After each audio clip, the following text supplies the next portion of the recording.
السلام علیکم. نئے آنے والے دوستوں سے گزارش ہے کہ میری حوصلہ افزائی کے لیے اس چینل کو سبسکرائب کریں اور ساتھ ساتھ گھنٹی کا بٹن بھی دبا دیں تاکہ تمام نئی ویڈیو آپ کو بر وقت مل سکے. مجھے بعد میں معلوم ہوا کہ جمشید علی کی طرف سے میری پرورش کے معاملے میں وہ کلی طور پر خود مختار تھی. اس دن کے بعد کئی روز تک میری ہمت نہ ہو سکی تھی کہ نچلی منزل کی طرف جاؤں یا جا کر لان پر کھیلوں. لان پر تمام تر کھیل میں اکیلا ہی کھیلا کرتا تھا. مجھے نہیں یاد کہ کبھی جنید یا جاوید میرے ساتھ کھیلے ہوں. ہاں، وہ مجھے تنگ کرنے کا کوئی موقع ہاتھ سے جانے نہیں دیتے تھے. ایک بار میں لان پر اپنے فٹ بال سے کھیل رہا تھا جو مجھے جمشید علی نے لا کر دی تھی. اکثر وہ اپنے بچوں کے لیے جو کھلونے لاتے تھے ویسے ہی کھلونے میرے لیے بھی لایا کرتے تھے. جاوید اور جنید بھی اسی قسم کے فٹ بال سے کھیل رہے تھے. ان کے بال کک لگنے سے لان کے گوشے میں بنے تالاب میں جا گری تھی. اس تالاب میں ننھی منی رنگ برنگی مچھلیاں پلی ہوئی اور تالاب کے تہہ میں خوشنما پتھر اور پودے تھے. تالاب گہرا تو نہیں تھا لیکن رقبے میں خاصا بڑا تھا.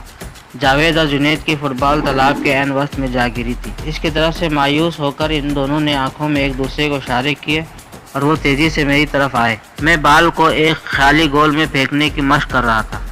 جاوید نے قریب آتے ہی مجھے دھکا دیا اور جنید نے میری فٹ بال پر قبضہ کر لیا. یہ میری فٹ بال ہے، میں نے احتجاج کیا. یہ ہماری فٹ بال ہے، جاوید نے ڈٹائی سے کہا. تمہاری بال وہ رہی. اس نے تالاب میں پڑے فٹ بال کی طرف اشارہ کیا. جاؤ جا کر اسے نکال لو. تم جھوٹ کہہ رہے ہو، میں نے چلا کر کہا. یہ میری بال ہے، تمہاری والی پانی میں پڑی ہے. میں نے جنید سے بال چھیننے کی کوشش کی تو جاوید نے دھکا دے کر مجھے نیچے گرا دیا اور پھر دونوں مجھ پر ٹھوکریں برسانے لگے. انہوں نے فٹ بال کھیلنے والے جوتے پہن رکھے تھے جن کا اگلا حصہ فولاد کا بنا تھا. ان کی ٹھوکروں سے میرے جسم پر کئی زخم آئے تھے. جیسے ہی مجھے موقع ملا میں نے جاوید کی ٹانگ پکڑ کر مروڑ دی اور جنید کی رانوں کے درمیان لیٹے لیٹے ایسی جلات جمائی کہ وہ وہیں لوٹ پوٹ ہو گیا. جب تک لان کے گوشے میں کام کرنے والے مالی نے آ کر ہمیں چھڑایا ہم ایک دوسرے کا حلیہ خراب کر چکے تھے.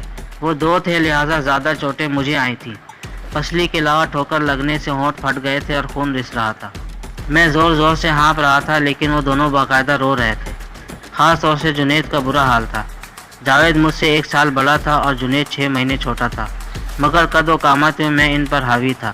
6 سال کی عمر میں 9-10 سال کا لگتا تھا. وہ دونوں میرے سامنے دبتے تھے. اگر وہ مجھے گرانے میں کامیاب نہ ہو جاتے تو میں اتنی آسانی سے مار نہ کھاتا. اتفاق سے جمشید علی پیلس میں موجود تھے اس لیے زہرا بیگم مجھ پر دانت کچکچانے کے سوا کچھ نہیں کر سکتی تھی. اس رات کھانے کے بعد جمشید علی نے ہمیں اپنے اسٹڈی میں طلب کر لیا. اسٹڈی ایک طرح سے ان کی عدالت بھی تھی جہاں گھریلو مقدمات کے فیصلے کیے جاتے تھے. جمشید علی نے باری باری ہم سب سے اکیلے میں بیان لیا.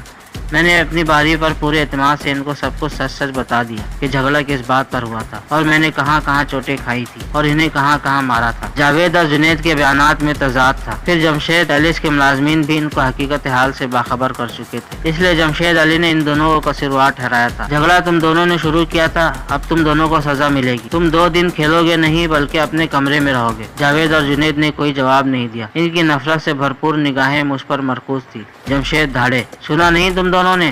یس ڈیڈ، وہ ایک ساتھ بولے. تو پھر جواب کیوں نہیں دیا؟ سوری ڈیڈ، ہم 2 دن نہیں کھیلیں گے، جاوید بادل نخواستہ بولا. جمشید علی نے گہری سانس لی. اوکے سنس، اب تم جا سکتے اور ہاں یاد رکھو آئندہ میں تم تینوں کو کنوار بچوں کی طرح لڑتے نہ دیکھوں. انڈرسٹینڈ؟ بادل نخواستہ ہم تینوں نے سر ہلایا. ہمارے دل میں اس کے برعکس جذبات تھے. کم از کم میں نے سوچ لیا تھا کہ آئندہ انہوں نے مجھے چھیڑا تو انہیں چھوڑوں گا نہیں، چاہے اس کے بعد مجھے سزا کیوں نہ ملے. غالباً یہی خیال ان کے ذہنوں میں بھی تھا مگر ان میں اتنی ہمت نہیں تھی کہ مجھ سے الجھتے. میں خود بھی باہر لان پر جانے سے کتراتا تھا کیونکہ وہاں زہرا بیگم ہوتی تھیں اور وہ مجھے کھا جانے والے انداز میں دیکھا کرتی تھی.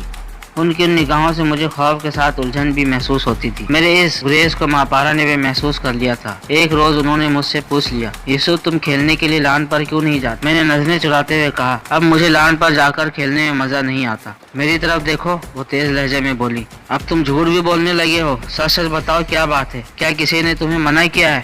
ماں پارا نے مجھے بچپن سے یہی سکھایا تھا کہ ہمیشہ سچ بولو چاہے اس سے نقصان ہی کیوں نہ ہو. جھوٹ بولنا ایک بری عادت ہے جس سے خدا بھی ناراض ہوتا، لیکن اس کا کیا علاج کہ موجودہ زمانے میں بچہ ذرا ہو سنبھالتے ہی جھوٹ کی افادیت کو محسوس کرنے لگتا ہے جو بے شک وقتی ہوتی ہے. پہلے شرما کر اور جھجک کر جھوٹ بولتا ہے، پھر رفتہ رفتہ بے حس ہوتا چلا جاتا ہے، دھڑلے سے جھوٹ بولنے لگتا ہے اور بعض اوقات تو ایسا بھی ہوتا ہے کہ بلا ضرورت بھی جھوٹ بول جاتا ہے. میں بھی جھوٹ کی افادیت کو محسوس کرنے لگا تھا اور جھوٹ بولنے لگا تھا لیکن ابھی اتنا پکا نہیں ہوا تھا کہ بولے جانے والے جھوٹ کو ڈٹائی سے نبھا بھی سکوں. لہٰذا جب ماں پارا نے مجھے پکڑا تو مجھے سچ بولنا پڑا.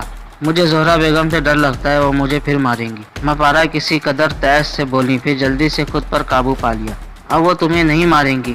اس وقت وہ غصے میں تھی، اور انسان ہر وقت تھوڑی غصے میں رہتا ہے۔ زہرا بیگم ہر وقت غصے میں رہتی ہیں اور انہیں مجھ پر بہت غصہ آتا ہے، میں نے وثوق سے کہا۔ ماپارا نے مجھے یقین دلانے کی کوشش کی کہ ایسی کوئی بات نہیں تھی، لیکن اپنے لہجے کے کھوکھلے پن کا انہیں خود بھی احساس تھا۔ انہوں نے کہا تمہیں کسی سے ڈرنے کی ضرورت نہیں ہے، اور یہ زہرا بیگم تمہارا کچھ نہیں بگاڑ سکتی۔ تم نچلی منزل پر بھی جاؤ گے اور لان پر بھی کھیلو گے، چلو میرے ساتھ۔ ماپارا مجھے نیچے لے گئی تھی۔ انہوں نے میرے ساتھ فٹ بال کھیلی اور کھیلتے ہوئے خود بھی بچی بن گئی تھی۔ انہوں نے اپنا دوپٹہ کمر سے باندھ لیا تھا، لیکن دیکھنے والوں کے لیے وہ بچی نہیں بلکہ ایک بھرپور جوان عورت تھی۔ لہذا کچھ دیر بعد جب انہوں نے جابر کو لان پر دیکھا تو ان کا چہرہ سرخ ہو گیا تھا۔ انہوں نے جلدی سے دوپٹہ اتار کر شانوں پر پھیلا لیا۔ تم یہاں کیا کر رہے ہو؟ انہوں نے ناگواری سے کہا۔ کیا تمہیں معلوم نہیں کہ پیلس کے قواعد کے مطابق جب لان میں عورتیں ہوں تو مرد یہاں نہیں آ سکتے؟ قانون تو اچھی طرح معلوم ہے، وہ ڈٹائی سے بولا، لیکن یہ صرف مالکوں کے لیے ہے، ملازموں کے لیے نہیں۔ جابر گورے رنگ کا لمبا تلنگا شخص تھا۔ چچک کے داغوں نے اس کے چہرے کو بدنما بنا دیا تھا، لیکن اس کی فطری خباثت نے اسے مکروہ کر دیا تھا۔ وہ پیلس کا منتظم تھا اور جمشید علی کی عدم موجودگی میں ان کے تمام کاروباری معاملات بھی وہی دیکھا کرتا تھا۔ وہ سوائے جمشید علی کے کسی کو جوابدہ نہیں تھا، لیکن نہ جانے کیا بات تھی کہ وہ زہرا بیگم سے بہت دبتا تھا۔ ان کے آگے پیچھے کتے کی طرح دم ہلاتا پھرتا تھا۔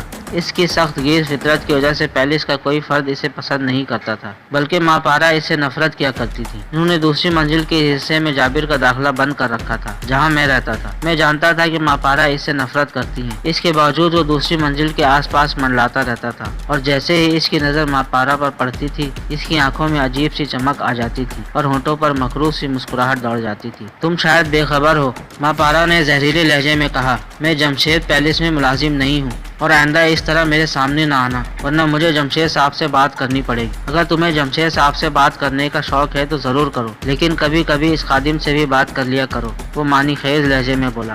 ماپارا کا چہرہ سرخ ہو گیا تھا۔ وہ گھٹی گھٹی سی پرتیز آواز میں بولی، تم ایک نہایت گھٹیا شخص ہو۔ پھر مجھ سے بولی، چلو یسو بابا اپنے کمرے میں۔ ماپارا کی بات سن کر جابر کے ہونٹوں سے مسکراہٹ غائب ہو گئی تھی۔ ماپارا بیگم، تم میری نرمی کا کچھ زیادہ ہی فائدہ اٹھا رہی ہو۔ میں تم جیسے شخص سے بات کرنا بھی اپنی توہین سمجھتی ہوں، ماپارا بولی اور میرا ہاتھ تھام کر اندر کی طرف بڑھ گئی۔ میں ذرا پیچھے تھا، اس لیے میں نے جابر کے الفاظ سن لیے تھے۔ اس نے زیر لب بڑبڑا کر کہا تھا، کتیا تجھے بھی دیکھ لوں گا۔ بقیہ کہانی اگلے حصے میں ملاحظہ فرمائیں۔ اس ویڈیو کو لائک کریں، چینل کو سبسکرائب کریں اور ساتھ ساتھ گھنٹی کا بٹن بھی دبا دیں۔ آپ کے تعاون کا شکریہ۔